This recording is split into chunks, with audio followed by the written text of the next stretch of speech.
Hello students, welcome to my channel physics galaxy. मेरा नाम है निशा शर्मा और आज हम पढ़ेंगे class 12th physics chapter 1 electric charges and field का टॉपिक इलेक्ट्रिक डाइपोल। इससे पहले वाले वीडियोस में हमने इलेक्ट्रिक फील्ड के बारे में पढ़ा था, इलेक्ट्रिक फील्ड इंटेंसिटी के बारे में पढ़ा था। अगर आपने वो वीडियोस मिस कर दी हैं तो प्लीज़ आप मेरे चैनल पर वो वाली वीडियोस को चेकआउट कर लीजिए।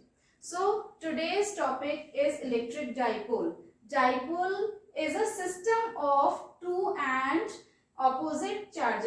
equal and opposite charges which is being separated by a very small distance.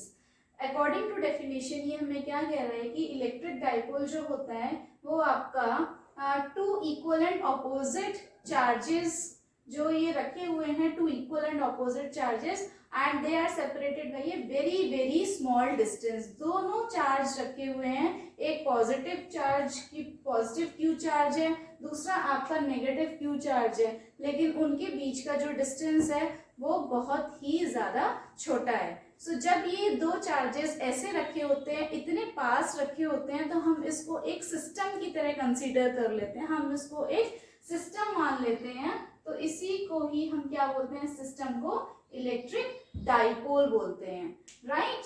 And the strength of electric dipole, इस इलेक्ट्रिक डाइपोल की स्ट्रेंथ भी होगी क्योंकि ये भी अपना इलेक्ट्रिक फील्ड क्रिएट करेगा, ये भी अपना इलेक्ट्रिक फील्ड क्रिएट करेगा। तो इसकी जो स्ट्रेंथ होगी, overall strength, that is being measured by A vector quantity, और उस वेक्टर क्वांटिटी को हम बोलते हैं इलेक्ट्रिक डाइपोल मूवमेंट। इसको हम डिनोट करते हैं पी वेक्टर से। इसको हम डिनोट करते हैं, इलेक्ट्रिक डाइपोल मूवमेंट को पी वेक्टर से डिनोट किया जाता है ये, ठीक है। इट्स मैग्नीट्यूड इज, जब आप इलेक्ट्रिक डाइपोल मूवमेंट को कैलकुलेट करेंगे तो उसका जो मैग्नीट्यूड है वो कैसे दिया जाएगा, फॉर्मूला होता है आपका P vector is equal to Q vector into distance between the two charges. So हम कोई सा भी यहाँ पर चार्ज ले सकते हैं, we can take any charge, we have to take the magnitude of any charges, क्योंकि एक पॉजिटिव चार्ज है, दूसरा आपका क्या है, नेगेटिव चार्जेस है। Magnitude will be same, positive negative अलग अलग है लेकिन उनका मैग्नीट्यूड तो सेम ही होगा ना। तो हम उन दोनों में से कोई सा भी एक चार्ज मल्टीप्लाई बाय उन दोनों के बीच का जो डिस्टेंस होता है उसको हम क्या बोलते हैं, इलेक्ट्रिक डाइपोल मूवमेंट होता है, that is P vector. And it is a vector quantity. P यानी कि इलेक्ट्रिक डाइपोल मूवमेंट एक वेक्टर क्वांटिटी होती है और इसकी जो डायरेक्शन होती है, वेक्टर क्वांटिटी है तो इसमें ऑब्वियसली डायरेक्शन होगी, इसकी जो डायरेक्शन होती है that is given towards the from negative charge to positive charge, negative charge से पॉजिटिव चार्ज की तरफ इसकी डायरेक्शन होती है इलेक्ट्रिक डाइपोल मूवमेंट की। And its SI unit is coulomb metre. Coulomb metre electric dipole movement की क्या होती है बेटा, SI यूनिट होती है। क्योंकि यहाँ पे देखो आप, चार्ज की यूनिट क्या होगी, कूलम, एंड आपकी जो डिस्टेंस की यूनिट क्या होगी बेटा, मीटर हो गई। आई होप आपको इलेक्ट्रिक डाइपोल का कॉन्सेप्ट क्लियर हो गया होगा। और इसके बाद हम करेंगे derivation electric dipole movement on the we will find out the electric field intensity due to an electric dipole on an axial line. So our next topic is electric field intensity on axial line of electric dipole. ये हमारी एक derivation है कि where we will find out electric field intensity due to an electric dipole on an axial line, axis पे, उसी ही axis पर आपने electric field intensity find out करनी है। तो जिसके लिए हमने कंसीडर किया है एक electric dipole consisting of two point charges, positive Q and minus Q, and they are separated by a small distance that is 2a। एक हमने सिस्टम कंसीडर कर लिया, इलेक्ट्रिक डाइपोल कंसीडर कर लिया है प्लस क्यू और माइनस क्यू का, जिसका जो डिस्टेंस है वो बहुत बहुत स्मॉल है, दैट इज 2a, ठीक है। और हमको क्या कैलकुलेट करना है, we have to calculate electric field intensity at point P. P point पर electric field intensity आपको कैलकुलेट करनी है due to this electric dipole. अब देखो एक बात देखो बच्चों कि इलेक्ट्रिक डाइपोल है, डाइपोल में दो चार्जेस हैं तो दोनों चार्ज अपना अपना फील्ड जनरेट करेंगे। तो दोनों चार्ज की वजह से यहाँ पर क्या होगा, इलेक्ट्रिक फील्ड जनरेट होगा और जिसको आपको कैलकुलेट करना है, ठीक है।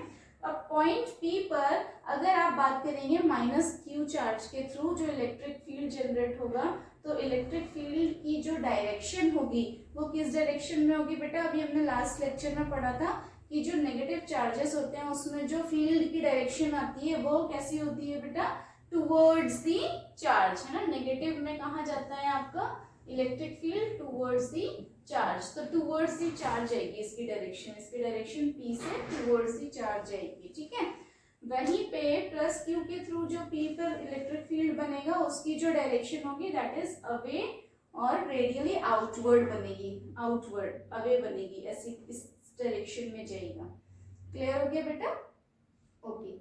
अब यहाँ पर आप देख सकते हैं कि एक एरो मैंने बड़ा बनाया हुआ और एक एरो मैंने छोटा बनाया हुआ है, जिसका रीजन क्या है कि जो आपका इलेक्ट्रिक फील्ड बनेगा माइनस क्यू की वजह से, तो माइनस क्यू का डिस्टेंस यहाँ से ज्यादा है, तो यहाँ से यहाँ पे जो इलेक्ट्रिक फील्ड बनेगा वो कम होगा, तो जिसकी वजह से आपका जो एरो है वो ये दिखा रहा है कि यहाँ पे जो इलेक्ट्रिक फील्ड है ड्यू टू माइनस क्यू वो कम बन रही है, ठीक है। उसकी जो स्ट्रेंथ है वो लेस है in comparison to the electric field due to positive Q, क्योंकि पॉजिटिव क्यू के ये क्लोज है, तो यहाँ पे जो इलेक्ट्रिक फील्ड का जो इलेक्ट्रिक फील्ड प्लस क्यू की वजह से बनेगी उसकी स्ट्रेंथ ज्यादा होगी, ठीक है बेटा।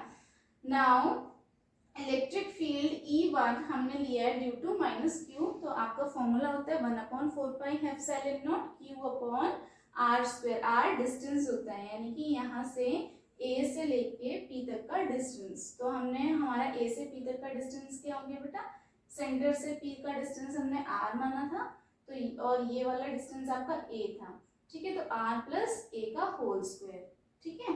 ऐसे ही E2 हो गया आपका 1/4πε0 Q अपॉन bp का square, where 1/4πε0 r minus a का होल स्क्वायर हो जाएगा ये, क्योंकि r इसकी डिस्टेंस हो गई और a को माइनस कर देंगे तो ये वाला डिस्टेंस आपका कैलकुलेट होकर आ जाएगा, ठीक है। एंड नेट जो इलेक्ट्रिक फील्ड होगी that is given bye E2 minus E1, बड़े में से आप छोटा माइनस करेंगे, जब आप माइनस करेंगे तो यू विल गेट कि Q अपॉन 4πε0 यहाँ से कॉमन लेके 1/r माइनस ए का whole square minus 1/r plus a का whole square is equal to, जब इसको सॉल्व करेंगे you will get Q upon 4πε0 4ar upon r square minus a square का होल स्क्वायर आ जाएगा। अब ये 4a को आप ऐसे लिख सकते हैं 2a इंटू 2r, और 2a इंटू क्यू आपको पता है p होता है, तो p into 2r upon 4πε0 r square minus a का होल स्क्वायर, ठीक है। अब अगर आपका जो 2a है, जो डिस्टेंस है डाइपोल के बीच का, बहुत बहुत बहुत छोटा हो जाए, वेरी वेरी स्मॉल हो जाए, तो हम क्या करेंगे, ये वाले टर्म्स को, a वाले टर्म को निग्लेक्ट कर देंगे and you will get p into 2r upon 4πε0 r4 2p, इसको हम कैसे लिख सकते हैं 2p, ये p हो गया अपॉन 4πε0 r से r ये कैंसिल आउट हो गया r क्यूब। तो यहाँ से आप देख सकते हैं कि जो इलेक्ट्रिक फील्ड इंटेंसिटी है वो इनवर्सली प्रोपोर्शनल है r क्यूब की। नाउ अभी हम पढ़ेंगे नेक्स्ट अपनी डेरिवेशन में कि electric field intensity on equatorial line, equatorial, अभी हमने पढ़ा एक्सियल लाइन, अब हम पढ़ेंगे इक्वेटोरियल लाइन। सो हमारा नेक्स्ट टॉपिक है electric field intensity you have to find out on equatorial line of electric dipole. तो इलेक्ट्रिक डाइपोल हमने कंसिडर कर लिया है कि एक डाइपोल है जहाँ पे यहाँ पे माइनस क्यू चार्ज है और यहाँ पर आपका प्लस का क्यू चार्ज है, ठीक है बेटा। ये दोनों चार्ज जो हैं they are separated by a distance that is 2a, क्योंकि डाइपोल में हमने यही पढ़ा था दो इक्वल ऑपोजिट चार्जेस होते हैं और जो किससे सेपरेटेड होते हैं, डिस्टेंस 2a से, राइट। हमें इलेक्ट्रिक फील्ड फाइंड करना है एट पॉइंट P पॉइंट पर हमने फाइंड करना है इलेक्ट्रिक फील्ड। तो इलेक्ट्रिक फील्ड जैसे आपने एक्सियल वाले में फाइंड किया था, दोनों चार्जेस की वजह से जो इलेक्ट्रिक फील्ड एक पॉइंट P पर लगा था वी हैव कैलकुलेटेड, सिमिलरली यहाँ पर भी इसकी वजह से भी यहाँ पे जो इलेक्ट्रिक फील्ड जनरेट होगा we will calculate, and with the positive Q charge की वजह से जो इलेक्ट्रिक फील्ड जनरेट होगा we will calculate at point P, okay. तो सबसे पहले हमने माइनस क्यू चार्ज के थ्रू फाइंड किया electric field at point P. तो लेट्स से इलेक्ट्रिक फील्ड जो है that is given by 1/4πε0 q upon A P square. अब हमने ए पी क्या लिया हुआ है, A P, you can see here in this A P क्या है, जो डायरेक्शन है इलेक्ट्रिक फील्ड की that will be radially inward, है ना, क्योंकि ये नेगेटिव चार्ज है तो इस साइड होगी टुवर्ड्स दिस साइड। तो ए पी क्या हो गया बेटा आपका, A P is equal to आपका बन जाएगा A R square plus A square, क्योंकि ये डिस्टेंस कितना है, ए है, ये आपका आर है, तो ये कितना हो गया आपका वो लगाती है आपकी पाइथागोरस थ्योरम। तो हाइपोटेन्यूज आपने फाइंड कर लिया r square plus A square. Now E1 is equal to 1/4πε0 Q upon are square plus A square हो गया। सिमिलरली E2 फाइंड करेंगे प्लस क्यू की वजह से जो यहाँ पे इलेक्ट्रिक फील्ड जनरेट होगी। अब इसकी जो डायरेक्शन होगी वो रेडियली आउटवर्ड होगी, तो ये वाली E2 है, E2 क्या होगी, रेडियली आउटवर्ड होगी, रेडियली आउटवर्ड होगी, रेडियली आउटवर्ड होगी, ठीक है। 1/4πε0 Q upon B P square. अब यहाँ पे बी पी की वैल्यू भी वही हो जाएगी आर स्क्वायर प्लस ए स्क्वायर, क्योंकि अगेन पाइथागोरस थ्योरम लगा के हम बीपी को भी फाइंड कर सकते हैं ऐसे ही, ठीक है। अब ई नेट जो आपने फाइंड करना है, अब यहाँ पर एक चीज नोटिस करने वाली है कि अगर ये एंगल, अगर हम सपोज करते हैं थीटा है, तो ये एंगल भी थीटा है and this angle will also become theta. अब जब ये एंगल थीटा हो गया, ठीक है, तो यहाँ पे E1 के लिए अगर हम फाइंड करेंगे E1 जो आपका आया था, E1 की डायरेक्शन ये थी, E1 जो आपने फाइंड किया था नेट वो ये थी E1। तो आपका यहाँ पे क्या बन गया, ये अगर ये थीटा है तो ये कौन सा कंपोनेंट हो गया, E1 cos थीटा, परपेंडिकुलर वाला कंपोनेंट हो जाएगा E1 sin थीटा। सिमिलरली जो E2 के थ्रू आपका बना, तो E2 की जो आपकी रिजल्टेंट है वो ये रही, ठीक है। ये आपका अगेन ये थीटा है तो ये भी थीटा हो जाएगा बेटा। सो ये वाला कंपोनेंट हो गया E2 cos थीटा, ये वाला परपेंडिकुलर कंपोनेंट हो गया E2 sin theta. Magnitude E1 E2 के इक्वल हैं, कैंसिल आउट हो जाएंगे, E2 sin theta E1 sin theta, क्योंकि ये इक्वल मैग्नीट्यूड है और अपोजिट लग रहे हैं तो ये कैंसिल हो गया। इससे यहाँ वाला जो कंपोनेंट है ये दोनों क्या हो गए बेटा, एडअप हो जाएंगे, तो रिजल्टेंट जो इलेक्ट्रिक फील्ड आएगा वो इसी वाले कंपोनेंट की वजह से ही आएगा। ओके, सो ई नेट क्या हो गया आपका E1 प्लस E2 यानी कि 2E, यानी कि 2E cos of theta. So 2 into e की वैल्यू पता है हमें 1/4πε0 Q upon are square plus A square और cos थीटा। अब हम फाइंड करेंगे cos थीटा को। cos थीटा इस एंगल से देखिए, इस वाले PAO एंगल से या फिर PAB एंगल से फाइंड करेंगे थीटा, तो you will gate cos theta की जो वैल्यू आएगी वो होगी OA upon AP, OA upon AP। OA हमें पता है A होता है, AP हमें पता है under root R square plus ए स्क्वायर होता है। इसको सॉल्व करके you will get R square plus A square की पावर 3/2। अब 2A अगर हम कंसिडर करते हैं बहुत बहुत छोटा है इन कंपैरिजन टू R, तो वी विल नेग्लेक्ट A की पावर्स, ठीक है। You will get E is equal to 3/4πε0 R cube। यहाँ से भी आप देख सकते हैं E is inversely proportional to R cube। I hope आपको ये डेरिवेशन क्लियर हो गई। इसी के बेसिस पे हम कुछ न्यूमेरिकल्स भी करेंगे in our next video.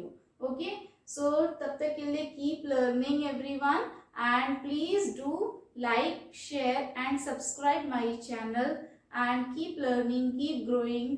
Thank you.